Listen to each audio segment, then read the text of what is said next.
बच्चों के यौन शोषण के आरोप में ज्योतिष पीठ के स्वामी अवधूतेश्वरानंद सरस्वती के खिलाफ अदालत ने एफआईआर दर्ज करने का आदेश दिया है। जो मामला कल तक सिर्फ एक धर्मगुरु बनाम प्रशासन की लड़ाई था, अब वो योगी बनाम अखिलेश के रूप में बदल गया है। कोर्ट के आदेश के बाद प्रयागराज का ये मामला अब झूसी थाने में दर्ज किया जाएगा।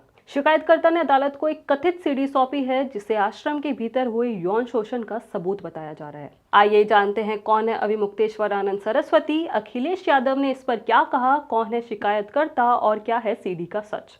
शनिवार को प्रयागराज की विशेष पॉक्सो अदालत के जज विनोद कुमार चौरसिया ने स्वामी अवधूतेश्वरानंद और उनके शिष्य स्वामी मुकुंदानंद गिरी के खिलाफ एफआईआर दर्ज कर विस्तृत जांच के आदेश दिए हैं। अदालत का ये आदेश शाकुंभरी पीठाधीश्वर आशुतोष ब्रह्मचारी महाराज की याचिका पर आया है, जिन्होंने इन गंभीर आरोपों के खिलाफ मोर्चा खोला था। इस मामले की गंभीरता का अंदाजा आप इसी बात से लगा सकते हैं कि शिकायतकर्ता ने अदालत को एक ऐसी कथित सीडी सौंपी है, जिसे आश्रम के भीतर हुए यौन शोषण का सबूत बताया जा रहा है। आशुतोष ब्रह्मचारी का आरोप है कि बच्चे उनके पास आए और उन्होंने अपनी आप बीती सुनाई। 13 फरवरी को हुई सुनवाई में 2 नाबालिग बच्चों के बयान भी दर्ज किए गए थे। आरोप है कि धर्म की आड़ में मासूमों का शोषण एक पैटर्न बन चुका था, जिसे छिपाने की कोशिश की जा रही थी। बच्चों का यौन शोषण के आरोपों में घिरे स्वामी अवधूतेश्वरानंद के समर्थन में अब खुद अखिलेश यादव उतर आए हैं। उन्होंने कहा, 2027 में योगी सरकार जाने वाली है, पूरा बाहर हो जाएंगे सरकार से। सीएम और डिप्टी सीएम एक दूसरे का सर फोड़ रहे हैं। हिंदू धर्म के सबसे पूजनीय शंकराचार्य के खिलाफ कोई नहीं बोलता, शंकराचार्य का अपमान किया गया है। दूसरी ओर स्वामी अवधूतेश्वरानंद ने इन सभी आरोपों को खारिज कर दिया है। उनका कहना है कि ये उन्हें बदनाम करने की एक बड़ी साजिश है।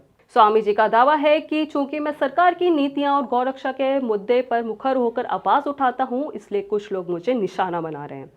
उन्होंने कहा है कि सत्य की जीत होगी और उन्होंने भी अदालत में अपने सबूत पेश किए हैं। अदालत के इस फैसले को आशुतोष ब्रह्मचारी ने दिव्य न्याय करार कर दिया है। उन्होंने ऐलान किया है कि वो इस सच को जनता के सामने लाने के लिए प्रयागराज से वाराणसी के विद्या मठ तक एक पैदल मार्च निकालेंगे। गौरतलब है कि स्वामी अवधूतेश्वरानंद पहले से ही माघ मेले के दौरान संगम स्नान से रोके जाने के बाद 11 दिनों के धरने को लेकर चर्चा में थे, और अब ये नया विवाद उनके लिए बड़ी मुश्किलें खड़ी कर सकता है। जब धर्म के रक्षकों पर ही ऐसे गंभीर आरोप लगते हैं, तो आम आदमी की आस्था डगमगाने लगती है। क्या ये वाकई कोई गहरी साजिश है, या फिर धर्म के नाम पर मासूमों के साथ खिलवाड़ हो रहा था? इसका फैसला अब कानून करेगा। ऐसे ही अपडेट्स के लिए बने रहिए हमारे साथ, यानी न्यूज़ इंडिया और देश हित न्यूज़पेपर के साथ।